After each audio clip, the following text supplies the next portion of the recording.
को छोड़ देना, तुम किसी दरिया के किनारे चले जाना, वहां बैठ करके नबी का जिक्र करना, कोई नहीं सुनेगा तो क्या हुआ, दरिया की मछलियां नबी के जिक्र को सुनेगी। हमारे बुजुर्गों ने फरमाया कि जब दुनिया में नबी की नाम पढ़ने का तुम्हारा जी चाहे और दुनिया के लोग सुनने को तैयार न हो तो दुनिया के लोगों की फिक्र को छोड़ देना, तो किसी दरख्त के नीचे चले जाना, वहां बैठ कर नबी की नाम पढ़ना, कोई नहीं सुनेगा तो क्या हुआ, दरख्त के पत्ते नबी की नाम को सुना करना।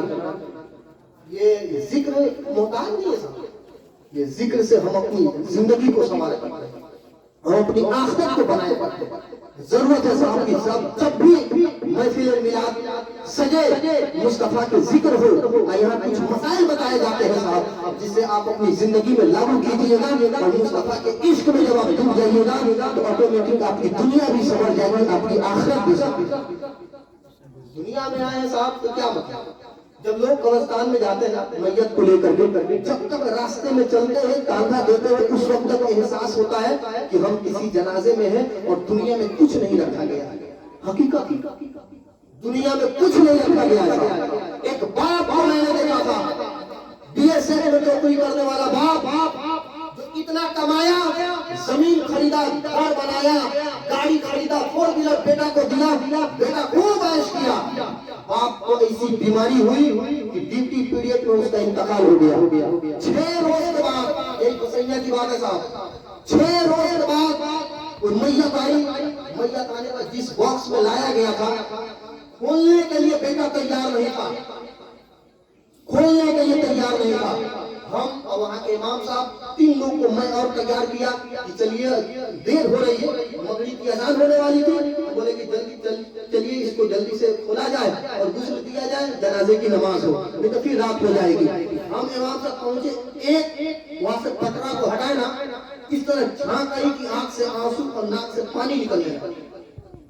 बेटा जिसके लिए वो बाप इतना कमाया, कमाते कमाते उसका इंतकाल होगा, वो बेटा दूर से खड़ा होकर के देख रहा है, 3 बेटा दमाद बगल में खड़ा हुआ है, कोई नहीं आ रहा है करीब में। पन्नी को हटाए लोग चेहरा देखने के लिए, सारे लोग आए चेहरा देखने के बाद अब हुआ कि गुस्ल दिया जाए। तो मैंने एक बेटा से बोला कि चलो भाई साहब, कि मुझे आता ही नहीं।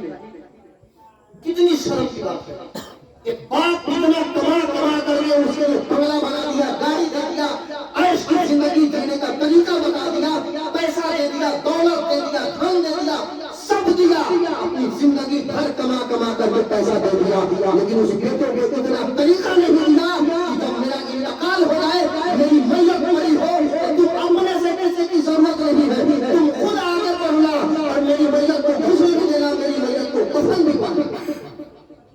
होना तो यही चाहिए साहब कि एक बाप की मैयत पड़ी हो, बेटा बेचा दे और कफन पहनाए। ये कब होगा? जब हम अपनी औलाद को दीन पढ़ाएंगे, नबी की शरीयत बताएंगे, कुरान की तिलावत कराएंगे, तब जाकर के होगा।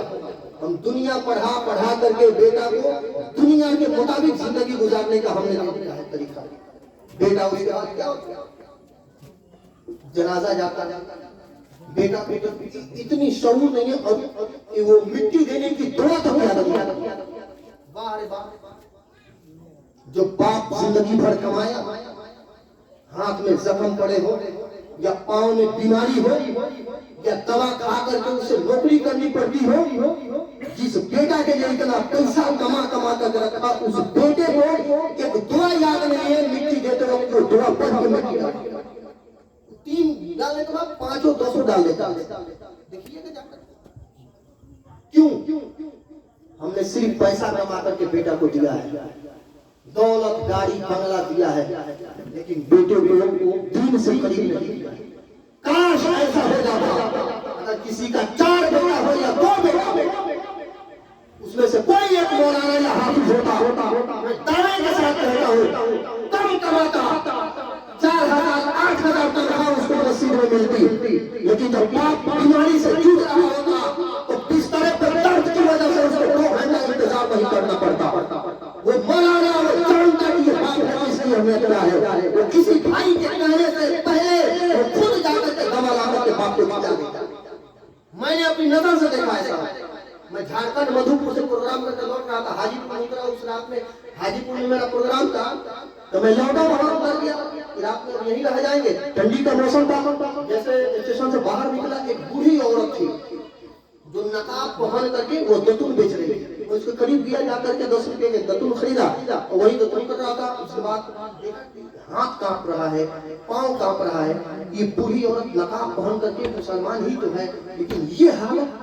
मैंने पूछा माँ ये बताओ किस मजबूरी ने तुम्हें यहाँ ला करके बैठा दिया, कौन सी मजबूरी पड़ी है इस बीमारी की हालत में तेरा हाथ कांप रहा है, पांव कांप रहा है और इतनी ठंडी में तुम नकाब लगा करके यहाँ स्टेशन पे दतून में कारण क्या है? क्या तेरी कोई औलाद नहीं है, तेरा कोई बेटा नहीं है, कोई सहारा नहीं है, तेरे शौहर नहीं है? औरत बोली कि बेटा मेरी 3-4 औलाद है, जिसमें से 3 बेटा 1 बेटी। मैंने कहा फिर सबके सब भाई ढूंढने लग रहे हैं, क्या ये हालत बन गई? बोली ना बेटा, सबसे बड़ी मेरी बेटी थी, उसकी शादी मैंने कर दी है और मेरा 3 बेटा जो है, सबसे बड़ा वाला बेटा डॉक्टर है, बीच वाला बेटा इंजीनियर है, सबसे छोटा वाला बेटा बंगाल पुलिस में नौकरी करता है। जिस माँ का बेटा डॉक्टर हो, इंजीनियर हो, बंगाल पुलिस में नौकरी करता हो, उस माँ की ये नौबत की वहां करके स्टेशन पे इतनी ठंडी में बुर्का लगा करके दतून बेचे। क्यों? बोली कि बेटा मैं क्या बताऊं, मेरे पास बहुत दौलत थी, मेरे पास जमीन बहुत थी, मेरे पास जेवर बहुत थे, मैं बहुत पैसे वाली थी बेटा। मेरे पास तो इतनी जमीन थी कि उससे जो हमारी फसल होती थी, जो अनाज हम बेचते थे, तो बेटा हम 2-2 साल खा लेते थे। एक वक्त का हम बेचते थे, एक समय का, एक सीजन का बेचते थे। तो